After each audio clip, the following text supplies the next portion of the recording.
എല്ലാവർക്കും നമസ്കാരം. നമ്മൾ ബാക്ക് പീസിൻ്റെ കൈക്കുഴിയെ പറ്റിയും അതിൻ്റെ നെക്കിനെ പറ്റിയും ഈ കൈക്കുഴി കൊടുക്കേണ്ട പോയിൻറ്റുകളും ചുളിവ് വരുമ്പോൾ നമ്മൾ എത്രത്തോളം ശ്രദ്ധിക്കണമെന്നും കൈക്കുഴിയെ പറ്റിയും ഒക്കെ കഴിഞ്ഞ വീഡിയോയിൽ പറഞ്ഞു. അതുകൂടാതെ തന്നെ ഫ്രണ്ട് പീസിൻ്റെ എടുക്കുമ്പോൾ നമ്മൾ ശ്രദ്ധിക്കേണ്ട കാര്യങ്ങളും ഡാർട്ടിൻ്റെ പോയിൻ്റ് കൂടിയും കുറഞ്ഞും പോയെങ്കിൽ ഈ ഭാഗത്തെ ചുളിവുകൾ വരും, അതെങ്ങനെ മാറ്റണം എന്നതിനെക്കുറിച്ച് 2 ദിവസമായിട്ട് നമ്മൾ ക്ലാസ് എടുത്തു.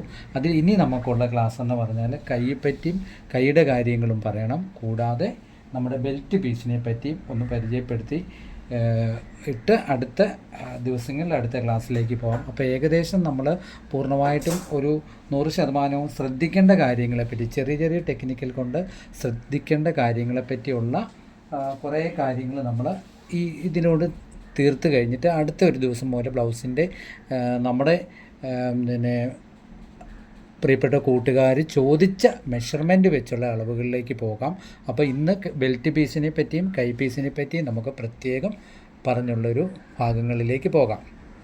ബെൽറ്റ് പീസ് നമ്മൾ ശ്രദ്ധിക്കേണ്ട ഏറ്റവും വലിയ പ്രധാനപ്പെട്ട കാര്യം, ബെൽറ്റ് പീസ് നമ്മൾ എടുത്തു കഴിയുമ്പോൾ പ്രത്യേകം നമ്മൾ തയ്ക്കുന്ന സമയത്ത് മാറിപ്പോകാതിരിക്കാൻ ബെൽറ്റ് പീസ് ആദ്യം തന്നെ ഈ ഫ്രണ്ട് പീസ് മാർക്ക് ചെയ്യണം. ഫ്രണ്ട് പീസിലൊരു മാർക്ക് ആദ്യം തന്നെ കൊടുക്കണം. അതിനുശേഷം നമ്മുടെ ബോഡി വണ്ണം എത്രയാണോ ബോഡി വണ്ണത്തിൻ്റെ 4/1 ഇവിടെ മാർക്ക്. ഇപ്പോൾ ഇത് 28 7 ഇഞ്ച് പ്രത്യേകം മാർക്ക് ചെയ്യുന്നത് നിങ്ങൾക്ക് കാണാൻ കഴിയും.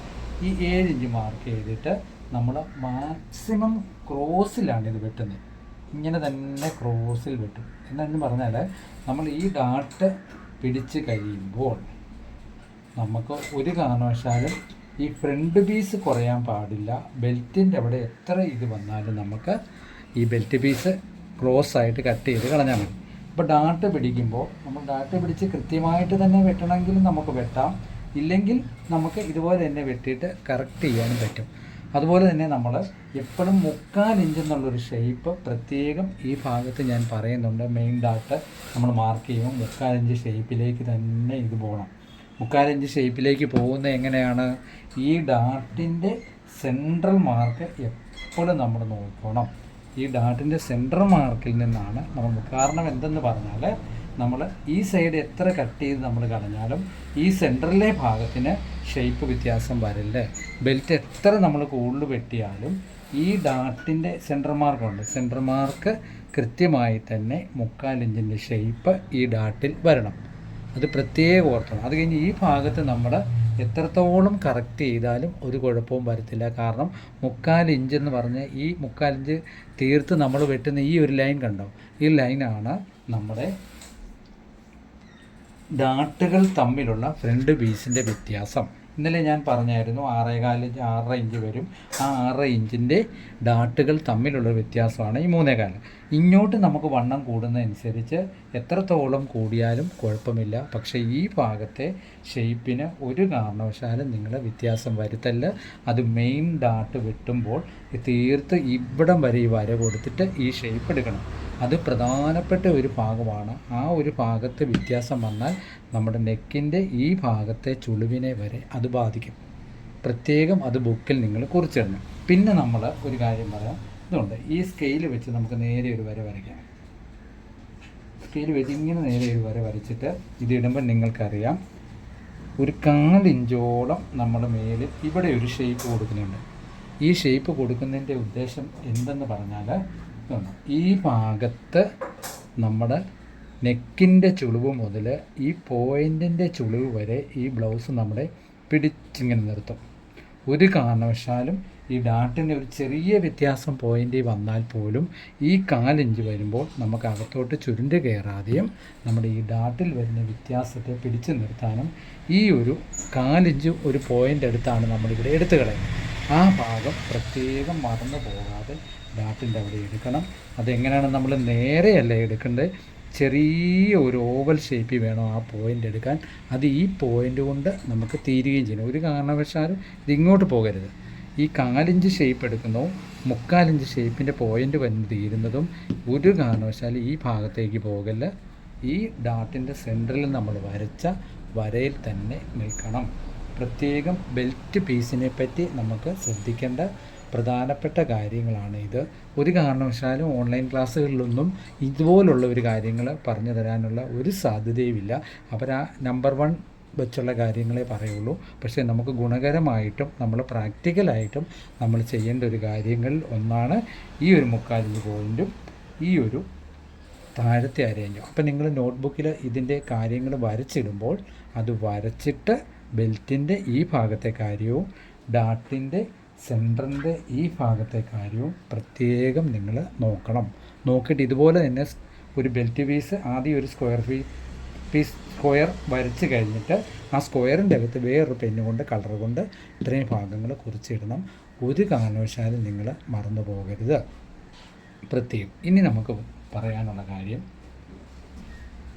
ബാക്ക് പീസിൽ ഞാൻ പറഞ്ഞത് ഏത് ബോഡി വണ്ണമാണെങ്കിലും ബോഡി വണ്ണത്തിൻ്റെ 1/4 ഇഞ്ച് കുറച്ചാണ് നമുക്ക് കൈക്കുഴി കിട്ടേണ്ടത്.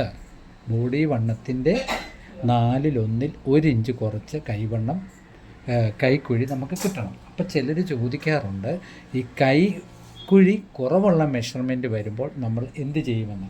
കൈക്കുഴി കുറവുള്ള മെഷർമെൻറ്റ് വരുമ്പോൾ നമ്മൾ ഇവിടെ കൊണ്ട് ചെറിയ രീതിയിൽ കാലിൽ ഇങ്ങനെ ഇതുണ്ട്. യഥാർത്ഥ മാർക്ക് ഇതാണെങ്കിലും പക്ഷേ വണ്ണം പിടിക്കുമ്പോൾ നമ്മൾ ഒരു കാലിൻ്റെ ഇവിടെ കയറ്റി പിടിച്ച് ആ ഒരു കൈക്കുഴിയുടെ ഇത് അഡ്ജസ്റ്റ് ചെയ്യണം.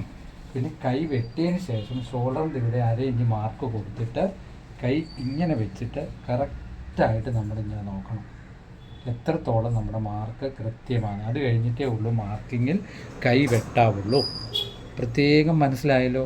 അത് വെച്ച് ബാക്ക് പീസ് വെച്ച് ചെക്ക് ചെയ്തതിന് ശേഷമേ ഉള്ളൂ നിങ്ങൾ ബാക്ക് പീസ് കൈ വെട്ടാവുള്ളൂ. ഇവിടെ 1/2 ഇഞ്ച് കൊടുത്തിട്ട് നമ്മുടെ മാർക്ക് ഇങ്ങനെ ഒരു 4 ഇഞ്ച് കയറ്റി വെച്ചിട്ട് ഇങ്ങനെ പിടിച്ച് നോക്കണം.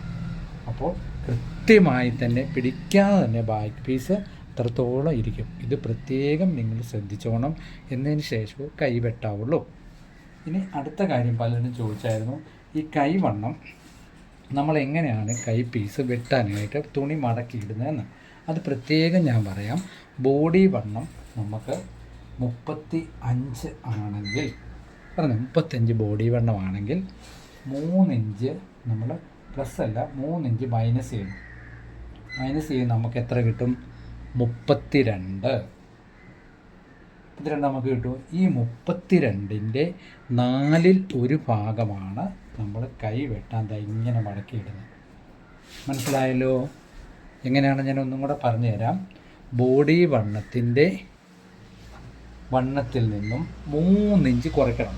3 ഇഞ്ച് കുറച്ചിട്ട് അതിൽ നിന്നും നമ്മൾ എത്രയാണ് കിട്ടുന്നതിൻ്റെ 1/4 ഇങ്ങനെ മടക്കിയിടേണ്ടത്. പ്രത്യേകം ഓർക്കണം. ബോഡി വണ്ണം നമ്മളിപ്പോൾ എത്രയാണ് 30 ആണെങ്കിൽ നമ്മൾ അതിൽ നിന്ന് 3 ഇഞ്ച് കുറയ്ക്കുന്നു.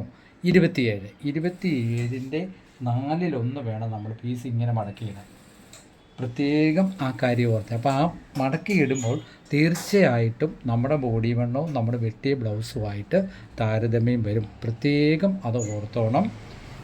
ബോഡി വണ്ണത്തിൻ്റെ 1/4 ബോഡി വണ്ണത്തിൽ നിന്നും 3 ഇഞ്ച് കുറച്ചതിന് ശേഷം അതിൻ്റെ 1/4 നമ്മൾ 4ആയിട്ട് പീസ് ഇങ്ങനെ മടക്കിയിടുന്നത്.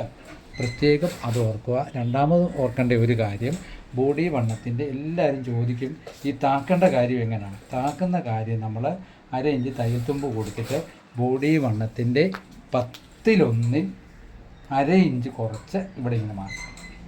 40 ആണെങ്കിൽ നമ്മൾ ഇത്രയും 3.5 ഇഞ്ച് ചെയ്താൽ മതി. അപ്പോൾ 10/1 1/2 ഇഞ്ച് കുറച്ച് താഴോട്ട് മാർക്ക് ചെയ്തിട്ട് വേണം നമ്മൾ ഈ ഒരു ചെരിവ് കൊടുക്കാൻ. മനസ്സിലായല്ലോ? ഈ ഒരു ചെരിവ് കൊടുക്കുന്ന കാര്യം നമ്മളിങ്ങനെ കൊടുക്കുന്ന ഒരു ചെരിവ്. അപ്പോൾ ഇങ്ങനെ കൊടുക്കുമ്പം തന്നെ നമ്മൾ ഇത് 3 ഇഞ്ച് കുറച്ചിട്ട് അതിൻ്റെ 4/1 മടക്കി ഇട്ടിട്ട് 1.25 ഇഞ്ച് ഇവിടെ മാർക്ക് ചെയ്യും. എന്നിട്ട് നമ്മുടെ വെട്ടിയ ബാക്ക് പീസുമായിട്ട് ഒരുപോലെ വരുന്നുണ്ടോ എന്ന് പ്രത്യേകം നോക്കണം. അങ്ങനെ കൃത്യമായിട്ട് നിങ്ങൾ ചെയ്ത് കഴിയുമ്പോൾ എത്രയാണേലും നിങ്ങൾക്ക് നമ്മൾ ഉദ്ദേശിക്കുന്ന ബോഡി വണ്ണത്തിൻ്റെ 1/4 1 ഇഞ്ച് കുറച്ച് കൈക്കുഴി ക്ലിയറായിട്ട് വരും. പിന്നെ ശ്രദ്ധിക്കേണ്ട ഒരു കാര്യം, നമ്മൾ ഒരു കൈ ഒന്ന് 7 ഇഞ്ച് അല്ലെങ്കിൽ 8 ഇഞ്ച് കൈ നീളം ഒന്ന് കാണിച്ചു തരാം. 8 ഇഞ്ച് കൈ നീളം കൊടുത്തു, നമ്മളിങ്ങനെ മാർക്ക് ചെയ്തു. 1.25 ഇഞ്ച് ഹെമ്മിങ്ങിന് കൊടുത്തു. ഒരു 9.5 ഇഞ്ച് കൈ ലൂസ്. അപ്പോൾ ഇതുപോലെ ഷേപ്പ് സ്കെയിലിൽ നമ്മൾ ഇങ്ങനെ കൈ ലൂസ് മാർക്ക് ചെയ്ത് കഴിഞ്ഞിട്ട് ഫ്രണ്ട് കുഴിച്ച് വെട്ടേണ്ട ഒരു അളവും കൂടെ ഞാൻ പറഞ്ഞു തരാം. അതും കൂടെ ക്ലിയർ ആവുകയാണെങ്കിൽ കൈ വെട്ടുന്ന നിങ്ങൾക്ക് പൂർത്തീകരിക്കാൻ പറ്റും. 1.25 ഇഞ്ച് ഇവിടെ കൊടുത്തു, 2 ഇഞ്ച് ഇവിടെ കൊടുത്തു. ഇതിൻ്റെ രണ്ടിൻ്റെയും നടുക്ക് 5 ഇഞ്ച് വന്നു. 5 ഇഞ്ചിൻ്റെ ഭാഗത്ത് 3/4 ഇഞ്ച്. അപ്പോൾ നമ്മൾ ഫ്രണ്ട് കുഴിച്ച് വെട്ടുന്ന കാര്യം ഇങ്ങനെ പോകും. ഇത്രയും കണക്കേ ഉള്ളൂ ഫ്രണ്ട് കുഴിച്ച് വെട്ടുന്നത്. ഈ ഓൺലൈനിൽ ക്ലാസ് എടുക്കുന്നവർ പല വിധത്തിൽ മനസ്സിലാകാത്ത കൈയുടെ സെൻറ്റർ പോർഷൻ അവിടെ മാർക്ക് ചെയ്യുന്നു, ഇവിടെ മാർക്ക് ചെയ്യുന്നു, തിരിച്ചിടുന്നു, ഇതിൻ്റെ ഒന്നും ഒരാവശ്യമില്ല. കൃത്യമായിട്ട് എത്രയും പെട്ടെന്ന് നിങ്ങൾക്ക് മനസ്സിലാകുന്ന രീതിയിലാണ് പറഞ്ഞു തന്നിരിക്കുന്നത്. ഈ വീഡിയോയുടെ എല്ലാ ഭാഗങ്ങളിലും പ്രധാനപ്പെട്ട കാര്യങ്ങൾ പറയുന്നുണ്ട്. അതൊക്കെ മനസ്സിലാക്കി കുറിച്ചിടുകയും പിന്നീട് ബ്ലൗസ് വെട്ടുമ്പോൾ ഈ കണക്കുകൾ ഒന്നും കൂടെ റിപ്പീറ്റ് ചെയ്ത് കേട്ട് തിട്ടപ്പെടുത്താനും നിങ്ങൾ ശ്രമിക്കുക. എല്ലാവർക്കും എല്ലാ നന്മകളും നേർന്നുകൊണ്ട് ഇന്നത്തെ ക്ലാസ് പൂർണ്ണമാകുന്നു. താങ്ക്